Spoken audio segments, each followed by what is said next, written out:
روانشناسی جامعه، روانشناسی به زبان ساده برای همه. اینجا مدرسه زندگی است.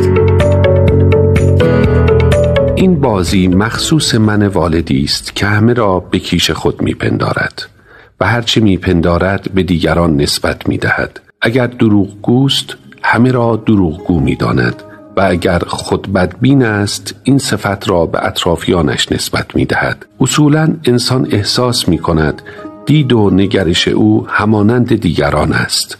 این من والد در خواب و خیال است و خود را عین واقعیت، درک و فهم خود را عین حقیقت می داند و بر کرسی نفس خود می نشیند و یاوه می سراید.